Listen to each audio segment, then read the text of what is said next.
Sepulang dari hotel, Ling Yu dan Aili pergi ke acara rapat pemilihan pemegang saham perusahaan dan betapa terkejutnya semua orang di rapat tersebut melihat kedatangan Ling Yu seolah tak percaya ia masih hidup.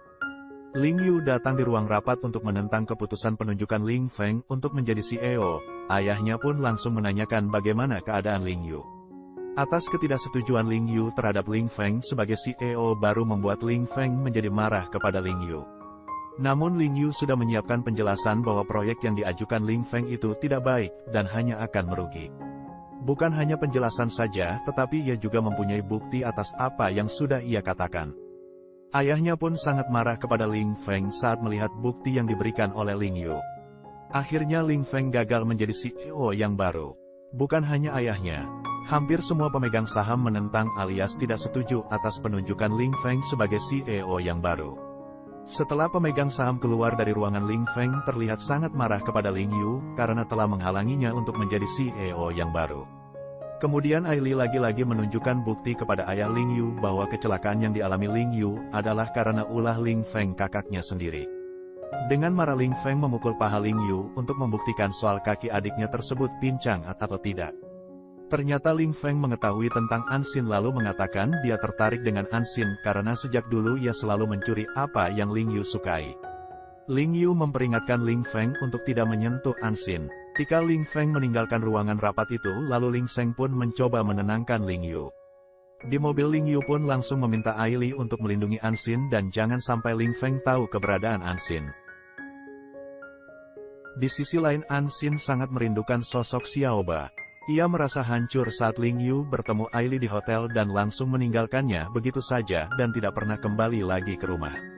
Kemudian Anxin ditelepon oleh seseorang dan mengabarkan bahwa Ling Yu memenangkan lotre dengan hadiah pakaian dalam sehalus sutra. Dan dia juga menanyakan bagaimana kabarnya Ling Yu yang membuat Anxin terbayang saat bersama-sama dengan Ling Yu yang membuatnya merasa sedih hingga menangis. Di perjalanan pulang dari tempat kerja, Anxin juga teringat Ling Yu yang menjemputnya di bawah tangga karena lingkungan rumahnya yang gelap.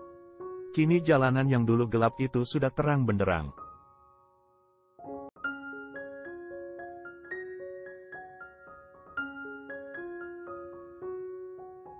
Tidak itu saja, CCTV juga terlihat sudah dipasang di bangunan rumahnya. Semua itu adalah bentuk perhatian Ling Yu kepada Anxin. Scene pun berpindah di mana Xin Er bersama teman-temannya sedang berkendara dan secara tak sengaja berpapasan mobil dengan Ling Yu. Ketika teman-temannya membicarakan kondisi Ling Yu membuat suasana hati Xin Er menjadi buruk dan Xin Er pun meminta kepada temannya untuk menurunkannya di perempatan jalan. Tak berselang lama Ling Sheng pun menjemputnya dan membawanya ke tempat yang sangat indah. Xin Er pun sedikit tampak senang dan tersanjung. Xin Er menanyakan kepada Ling Sheng terkait kabar yang beredar mengenai Ling Yu. Lalu Ling Sheng pun menjelaskan bagaimana kondisi kakaknya tersebut dan akhirnya membuat Xin Er berpikir bahwa Ling Yu pasti kuat. Keesokan harinya saat bekerja di kantor, Anxin kaget ketika seorang pria tampan tiba-tiba datang membantunya. Ternyata pria tersebut adalah Gu Ansheng, kakak tirinya yang baru saja kembali.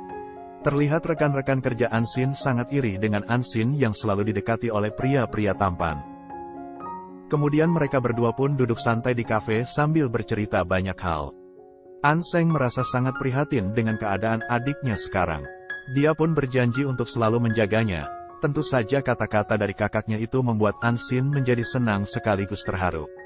Pada saat Ansheng akan mengantarkan Anxin kembali ke tempat kerjanya, Anxin menunjukkan gelang pemberian kakaknya itu dan mengatakan bahwa ia merasa Ansheng selalu berada di sisinya. Ansheng menyarankan Anxin untuk berhenti bekerja dan karena Anxin suka menggambar, dia menyarankan Anxin untuk bekerja di perusahaan komik. Anxin sedikit ragu jika nanti gambarnya jelek dan sedikit mendapatkan uang, tapi Ansheng terus memberikan support kepada adiknya tersebut untuk selalu kuat dan optimis. Sementara itu Ling Yu merasa sangat gelisah dengan kehadiran pria yang bersama Anxin. Ling Yu kemudian meminta Aili untuk mencari tahu siapa laki-laki tersebut.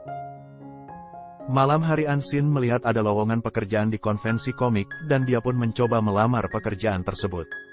Di sisi lain Ling Yu ketahuan oleh Dr. Ihsan bahwa ternyata ia menyamar sebagai penggemar Anxin.